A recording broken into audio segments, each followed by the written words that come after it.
America സമ്പൂർണ്ണമായി നിലയ്ക്കുന്നതിനെക്കുറിച്ച് നമുക്ക് ചിന്തിക്കാൻ സാധിക്കുമോ?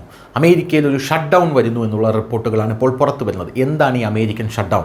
2008 അമേരിക്കയിൽ ഒരു ഷട്ട് ഡൗൺ ഉണ്ടായിട്ടുണ്ട്. പക്ഷേ അത് ഒരാഴ്ചത്തേക്ക് മാത്രമായിരുന്നു. എന്നാൽ ഇപ്പോൾ ട്രംപിൻ്റെ ഇത്തരത്തിലുള്ള നടപടികൾ കാരണം അമേരിക്ക വലിയ പ്രതിസന്ധിയിലേക്ക് പോകുന്നു. 7.5 ലക്ഷം സർക്കാർ ജീവനക്കാരാണ് പ്രതിസന്ധിയിലാകുന്നത്. 1 ലക്ഷം സർക്കാർ ജീവനക്കാർ വിരമിക്കുമെന്നുള്ള റിപ്പോർട്ടുകൾ പുറത്തു വരുന്നു. എന്താണ് അമേരിക്കയിൽ സംഭവിക്കുന്നത് എന്നുള്ളതാണ് ഇപ്പോൾ ലോകരാജ്യങ്ങൾ ചോദിക്കുന്നത്. അടച്ചുപൂട്ടലിലേക്ക് പ്രവേശിച്ചിരിക്കുകയാണ് അമേരിക്ക ഇപ്പോൾ.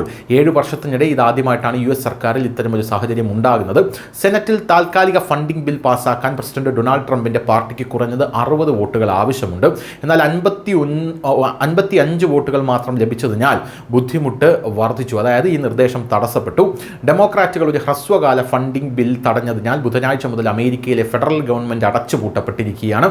2018 ശേഷം US ഒരു ഷട്ട് ഡൗൺ നേരിടുന്നത് ഇതാദ്യമായാണ്. ഈ സമയത്ത് അത്യാവശ്യമല്ലാത്ത വകുപ്പുകൾ അടച്ചിടുകയും ആയിരക്കണക്കിന് സർക്കാർ ജീവനക്കാർക്ക് 35 ദിവസത്തേക്ക് ശമ്പളമില്ലാതെ ജോലി ചെയ്യേണ്ടിയും വരും. നിയമനിർമ്മാതാക്കൾ താൽക്കാലിക ഫണ്ടിംഗ് അംഗീകരിച്ചതിന് ശേഷം മാത്രമേ ഇവർക്ക് ശമ്പളം ലഭിക്കൂ. ഇപ്പോൾ US സൈന്യം ഉൾപ്പെടെയുള്ള ആവശ്യ വകുപ്പുകൾക്ക് ശമ്പളമില്ലാതെ ജോലി ചെയ്യേണ്ടി വരും. അത്യാവശ്യമല്ലാത്ത സർക്കാർ ജീവനക്കാരെ പിരിച്ചുവിടും. ഒരു കണക്കനുസരിച്ച് 7,50,000 സർക്കാർ ജീവനക്കാരെ താൽക്കാലികമായി പിരിച്ചുവിട്ടേക്കാം എന്നുള്ള റിപ്പോർട്ടുകളും പുറത്തു വരുന്നുണ്ട്.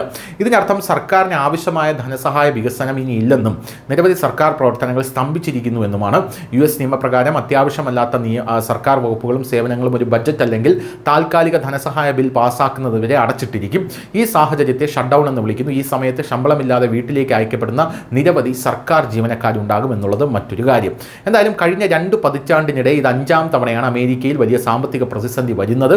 നേരത്തെ നവംബർ 21 വരെ റിപ്പബ്ലിക്കന്മാർ സർക്കാരിനുള്ള ഹ്രസ്വകാല ഫണ്ടിംഗ് ബില്ല് പാസ്സാക്കിയിരുന്നു. എന്നിരുന്നാലും അത് പര്യാപ്തമല്ലെന്ന് ഡെമോക്രാറ്റുകളും അവകാശപ്പെടുന്നുണ്ട്. ഡൊണാൾഡ് ട്രംപിൻ്റെ വേനൽക്കാല മെഗാ ബില്ലിലെ മെഡിക്കെയ്ഡ് വെട്ടിക്കുറവുകൾ റദ്ദാക്കണമെന്നും താങ്ങാനാവുന്ന പരിചരണ നിയമത്തിൽ നിന്നുള്ള പ്രധാന നികുതി ക്രെഡിറ്റുകൾ വികസിപ്പിക്കണമെന്നും ഇവർ ആഗ്രഹിക്കുന്നുണ്ട്. എന്നിരുന്നാലും റിപ്പബ്ലിക്കന്മാർ ഈ ആവശ്യങ്ങൾ നിരസിച്ചു. ഈ വിഷയത്തിൽ ഒരു കക്ഷിയും പിന്നോട്ട് പോകാൻ തയ്യാറല്ലാത്തതിനാൽ സ്ഥിതി ഗുരുതരമായി മാറിയിരിക്കുന്നു എന്നാണ് മനസ്സിലാകുന്നത്. 7 വർഷത്തിനിടെ ഇത്തരമൊരു സാഹചര്യം അമേരിക്ക നേരിടുന്നത് ഇതാദ്യമായാണ്. ന്യൂസ് ഡെസ്ക് ന്യൂസിൻ്റെ മലയാളം.